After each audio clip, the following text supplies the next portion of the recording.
when they're tricking us into thinking that acts are laws. Acts are not laws. By their own definition, an act is not a law.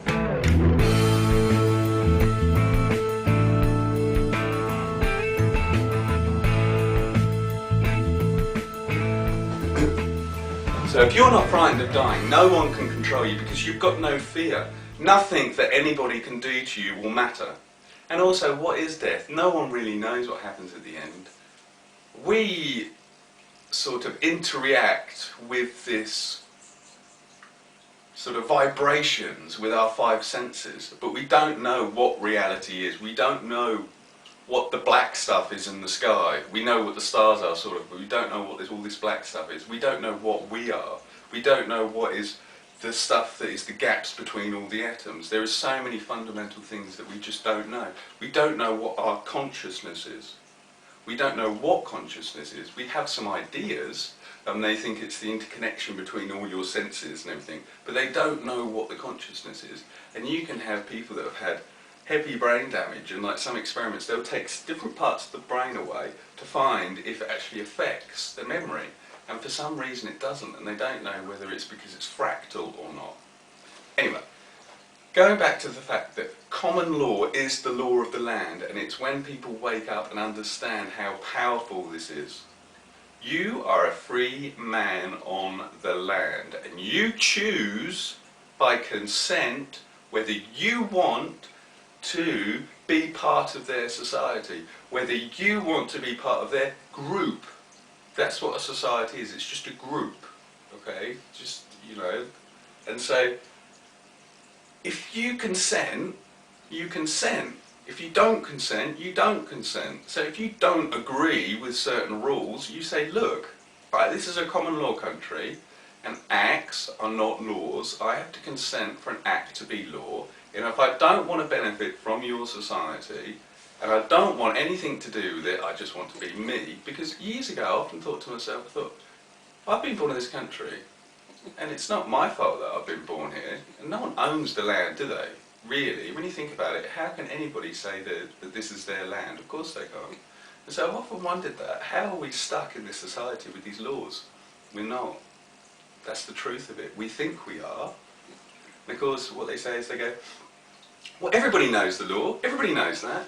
No, they clearly don't, because if everybody knew the law, they would know the difference between acts and laws. You show me one law that says law in it. They don't. They all say act. It's an act. It's an act. It's an act. It's an act. It's an act. So those are things to think about. And it's time for a peaceful rebellion. It's time that people stop paying their TV licence. It's time to stop people stop paying their council tax. It's time people stop paying these fixed penalty notices because they're not fines. It's time people go into the police station and say, I don't want to be mischievous on my contract because I made a contract with you and I've come to explain what it is and I'm going to come and talk to you.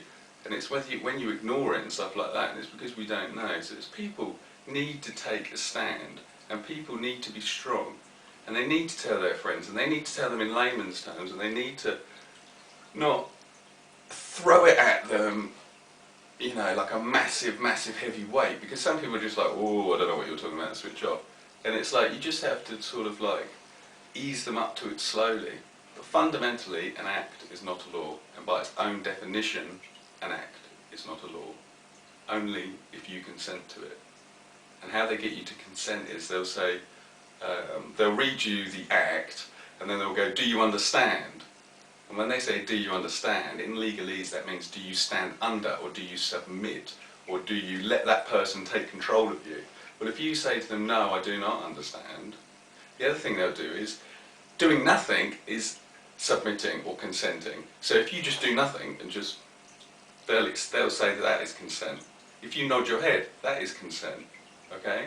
So when they say these things to you, when anybody reads the law to you and says, I'm arresting you for whatever act, do you understand? All you have to say is no.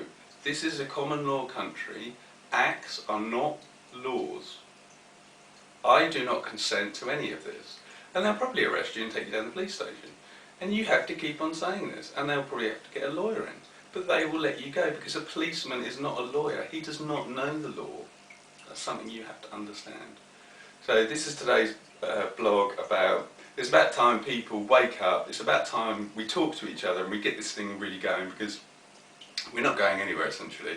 In 10 years' time, we're going to have so much poverty in this country. People are unaware of the poverty in this country, totally unaware how you can have places like Peckham in London, which have a multi-million pound football stadium, creating lots of money, on doorstep of houses that are boarded up and pure poverty.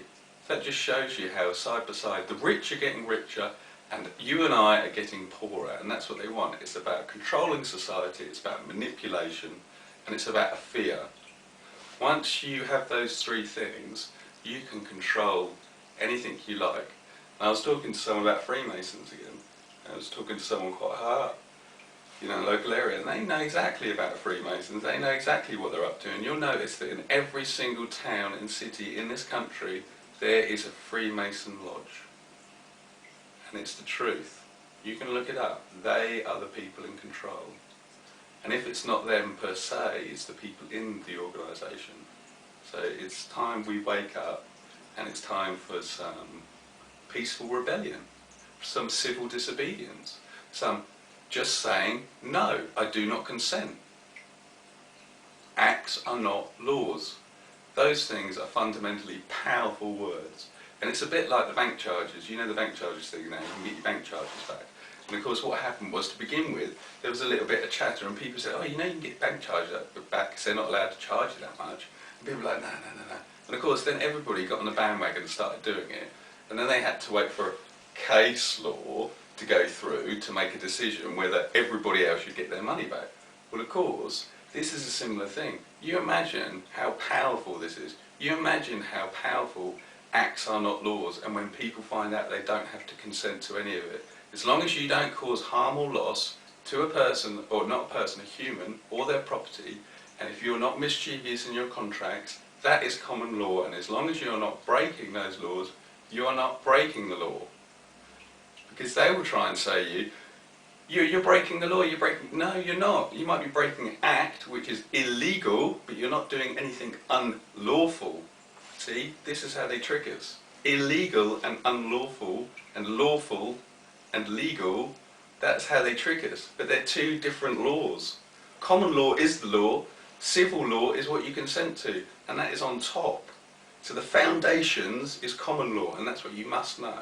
And that's what you must tell your children and your friends and your grandmas and your parents, and everybody needs to know this stuff. It's powerful stuff. So this is Rand Storm's blog today. Hope you all enjoyed it. Please leave comments and subscribe and stuff.